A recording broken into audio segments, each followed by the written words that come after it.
Sean bienvenidos a la clase número 16 de Matemáticas 1. El tema de hoy son triángulos. Cuando estamos hablando de triángulos, estamos hablando de lo que son tres rectas en un plano que forman una figura geométrica que conocemos tal como un triángulo. Obviamente, cuando hablamos de triángulos, hablamos de diferentes tipos de triángulos. Miremos los siguientes ejemplos. Cuando hablamos de tres lados iguales, es conocido como un triángulo equilátero.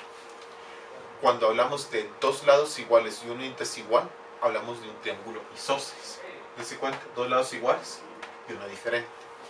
Y por último, cuando hablamos de tres lados diferentes entre ellos mismos, hablamos de un triángulo isósceles, escaleno, perdón. Dense cuenta que ambos lados son diferentes. Todos estos lados son diferentes. Ahora, ¿cómo empezamos a medir lo que serían en triángulos? Primero hay que entender en claro cuáles son las partes de un triángulo. El ángulo que está frente al ángulo recto, acuérdense, cuadrado, quiere decir 90 grados, es conocido como la hipotenusa. Por lo tanto, enfrente a la hipotenusa está el opuesto, que sería este ángulo de acá, esta recta, y abajo está lo que es el adyacente.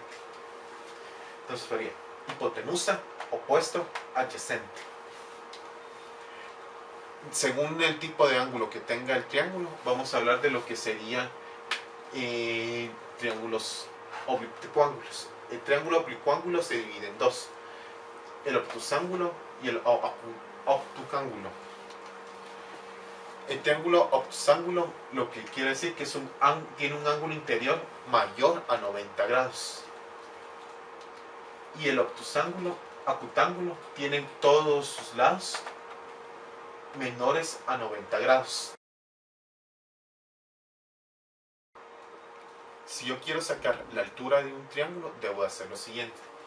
Debo de sacar desde un vértice una línea recta en 90 grados en todos los vértices que están del triángulo, dense cuenta, y en donde se intersecta, esto me va a permitir sacar la altura. Dense cuenta que cada ángulo debe ser de 90 grados. Por lo tanto, el punto donde se intersectan todas estas rectas es conocido como el ortocentro del triángulo. Y el punto normalmente lo conocemos como el punto H. Una nota sobre esto. Es un triángulo si el ortocentro se encuentra en el vértice recto del ángulo. Es obtusángulo si el ortocentro se encuentra afuera del triángulo. Y es acusángulo si el ortocentro está dentro del triángulo.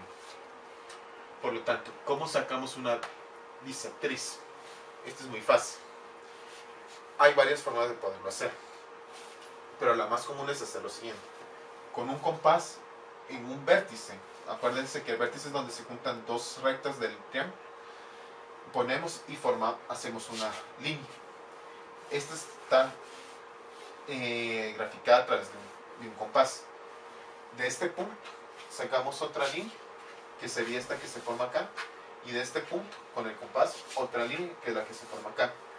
Dense cuenta que aquí se va a formar una X. Entonces, de este punto a este punto se traza una recta, y esta es mi bisectriz. La característica que tiene la bisectriz es que va a tener dos ángulos iguales porque está partiendo a la mitad del ángulo. Y la distancia de este punto va a ser la misma distancia de este punto a la otra recta. ¿Cómo saco la mediatriz? Nuevamente, desde un vértice del triángulo, abro mi compás, trazo una gráfica. Este giro de acá, de este punto del vértice del otro triángulo, abro mi compás y trazo esta otra gráfica. Entre estos dos X que se forman, trazo una recta, y eso me da la mediatriz del plano de los triángulos. Puede ser en la parte inferior o cualquiera de las caras del triángulo. Ahora, encontremos lo que sería el área de un perímetro o de un polinomio. Acuérdense que un polinomio es una figura que tiene más de una cara. Por lo tanto, miremos las áreas básicas de los triángulos. Si es un triángulo escaleno, serían los tres lados por la altura. En un isósceles sería dos lados, porque son dos lados iguales, más la base. Y si es un triángulo escaleno, sería la sumatoria de todos sus lados. Si yo quiero encontrar el área, sería base por altura de cualquier triángulo partido 2. Acuérdense que esta recta es para encontrar la altura del triángulo. Y ahora, si yo tengo una figura extraña, puede ser por ejemplo esta. Lo que hago es partir pequeños triángulos. Esto lo van a ver ustedes en cálculo, que es conocido como el método del agotamiento, para encontrar el área de una esfera. Y calculo el área de cada uno de estos triángulos. Ya que tengo el área de cada uno de estos triángulos, que están representados por T1, T2, T3, T4, sumo todas estas áreas que me darían el área total de este polinomio. Y con esto queda terminado la clase de triángulos. Muchísimas gracias.